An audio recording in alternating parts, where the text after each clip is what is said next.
1971 সালের অতঃপর আর কি আমরা 1972 সালের 22 ফেব্রুয়ারি পর্যন্ত ভারতীয় শরণার্থী ক্যাম্পে ছিলাম। আমাদের ওই যে গোলদা সিটিটা জ্বালিয়ে পুড়িয়ে খাক করে দেওয়া হয়। তারপরে তো আর কি বাংলাদেশে আসার পরে আর কি এই আমাদের জীবন যুদ্ধ আবারও একটা শুরু হয়। আমি আর কি এই যে রাজনীতিতে 1977 সালে তখন হাই স্কুলে পড়ি, এই যে তৎকালীন এই জাগো দল নামে রাজনৈতিক দল গঠন করেন জিয়াউর রহমান। পাবলিক কনসেনসাস করার জন্য 1977 সালের ফেব্রুয়ারি মাসে যে হা না ভোট দেয়, এই ভোটের আমি পুলিং এজেন্ট ছিলাম। ওই ভোটেও বৈষম্য হয়েছিল, ভোটটা হয় নাই, গুলাগুলি হয়, টিয়ার গ্যাস হয়। তারপরে আর কি আমরা সেই পুলিং এজেন্ট এবং আমাদের আতিয়া স্যার বললেন তোমরা পালাও। আমাদেরকে পুলিং এজেন্ট হিসাবে 50 টাকা দেওয়া হয়, পলাশ হোটেলের বিরিয়ানির একটি টোকেন দেওয়া হয়। সেই বিরিয়ানিটাও আর খাওয়া হয় নাই। 50 টাকাও আমি ওই সেই জিয়াউর রহমান দলের যারা ভলেন্টিয়ার আমাদেরকে এই পুলিং এজেন্ট করেছিল, সেই টাকাটাও আর ফেরত দেওয়া হয় নাই। তো যাই হোক, অতঃপর আর কি 1987 সালে আমি তো ওই জগন্নাথ বিশ্ববিদ্যালয় কলেজে ছাত্রলীগ করতাম। তখন আর কি এরশাদ সরকার চলাকালীন আমি এই যে আমার ডেমোক্রেটিক বাংলাদেশ যে রাজনৈতিক সংগঠন প্রতিষ্ঠা করি, আমি এখনো প্রেসিডেন্ট। অতঃপর আর কি 1996 সালে এই যে যেটা বিএনপির 14 দিনের সংসদ, এখানে আমি স্বতন্ত্র হিসেবে নির্বাচন করি। এখানেও এই নির্বাচনেও বৈষম্য হয়েছিল। আমি টেবিল প্রতীকে এই যে 17,900 ভোট পাই, আমার জামানত বেঁচে ছিল। মফিকুল হাসান তৃপ্তি ধানের শীষে এখানে সংসদ সদস্য নির্বাচিত হন নাই, উনি 2 দিন পরে ডিক্লার করে নেন, 14 দিনের সংসদে যোগদানও করেন। অতঃপর 2008, 14, 18, 24 আমি স্বতন্ত্র হিসেবে জাতীয় সংসদ নির্বাচনে অংশগ্রহণের চেষ্টা করি। 1% ভোট না থাকায় তৎকালীন বৈষম্য নির্বাচন কমিশন আমাকে নমিনেশন দেয়।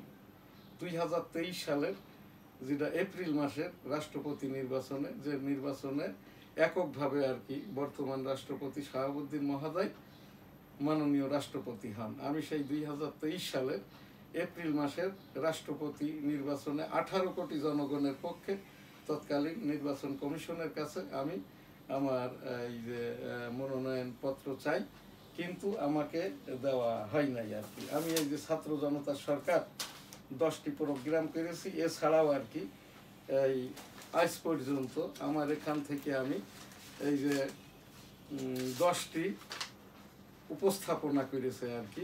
এই এখান থেকে এইটি তো আমার এই সেই মুক্তিযুদ্ধের সনদ, তারপরে এইটা হচ্ছে আমার এই যে এই উপস্থাপনা, এখান থেকে এই যে রাষ্ট্রপতি পদে প্রার্থী হলাম তার, এইটা হচ্ছে আমার যেটা এই উপস্থাপনা ছাত্র জনতার সরকার 1971 সালের মুক্তিযুদ্ধের ওপরে, মুক্তিযোদ্ধাদের মর্যাদা সেটেলমেন্ট বিষয়ক। এরপরে এখানটায় যেটা এটা হচ্ছে 1971 সালের মুক্তিযোদ্ধাদের মর্যাদা সেটেলমেন্ট বিষয়ক উপস্থাপনা, মাননীয় প্রধান বিচারপতি বরাবর 1971 সালের মুক্তিযুদ্ধ এবং মুক্তিযোদ্ধাদের মর্যাদা সেটেলমেন্ট বিষয়ক উপস্থাপনা। এইটা 4/10/2024 এই উপস্থাপনাটি এই যে ঢাকা বিশ্ববিদ্যালয়ের ভাইস চ্যান্সেলর স্বঘোষিত এবং নিষিদ্ধ ঘোষিত সময়ে ছাত্র শিবির হল দখল করে নিয়েছে, তার উপরে বিশ্ববিদ্যালয়গুলোর চ্যান্সেলর মাননীয় রাষ্ট্রপতি বরাবর উপস্থাপনা। এরপরে আর কি আমার এখান থেকে এই যে এই যেটা 4 নম্বর উপস্থাপনা, আমার ডেমোক্রেটিক বাংলাদেশ যে রাজনৈতিক সংগঠন তার কমিটি, এইটা এখান থেকেও এই যে মুক্তিযুদ্ধ মুক্তিযোদ্ধাদের মর্যাদা সেটেলমেন্ট বিষয়ক উপস্থাপনা। এইটা এখানটায় ডেমোক্রেটিক বাংলাদেশ আমার যে রাজনৈতিক সংগঠন 37 বৎসরে পেরিয়ে 38 বৎসরে পদার্পণ,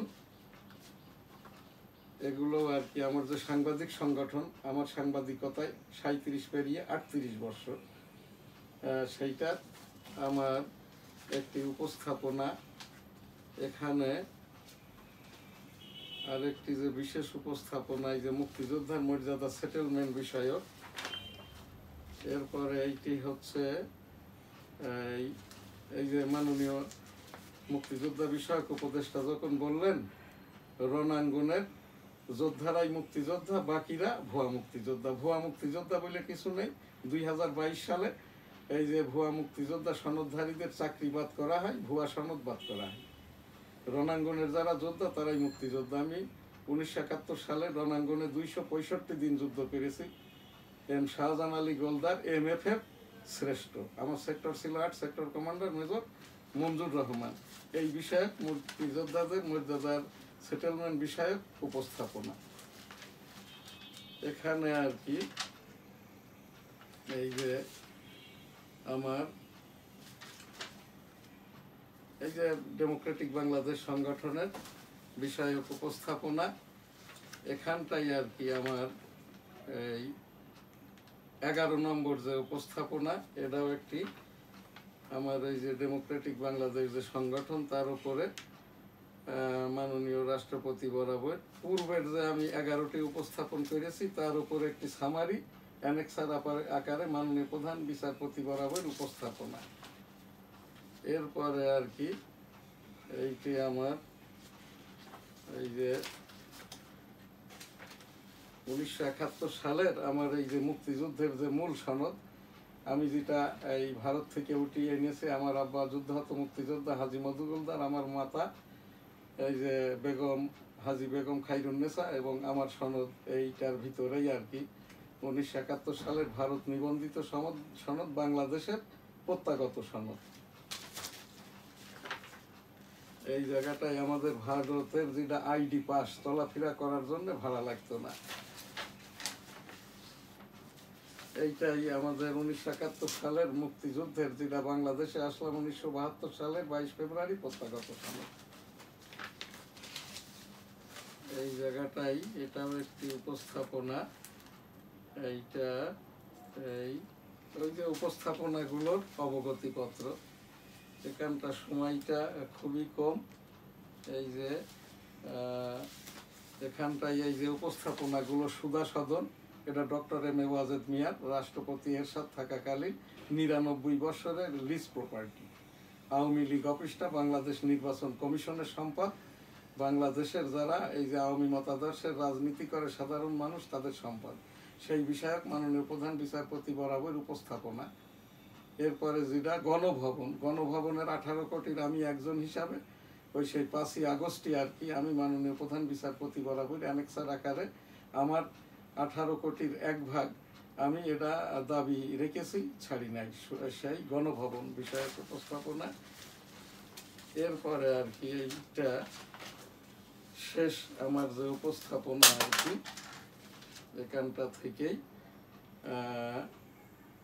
মাননীয় রাষ্ট্রপতি, মাননীয় প্রধান উপদেষ্টা, মাননীয় প্রধান বিচারপতি, মাননীয় সামরিক আইন প্রশাসক বরাবর আমি এই যে উপস্থাপনাগুলো করেই চলেছি আর কি। সেই জায়গাটার থেকে আর কি এই এর ওপরে সুরাহা হোক বা না হোক আমি এখানে উপস্থাপনা করেই চলেছি। এখন আজকে আমাদের সময়টা আর নাই।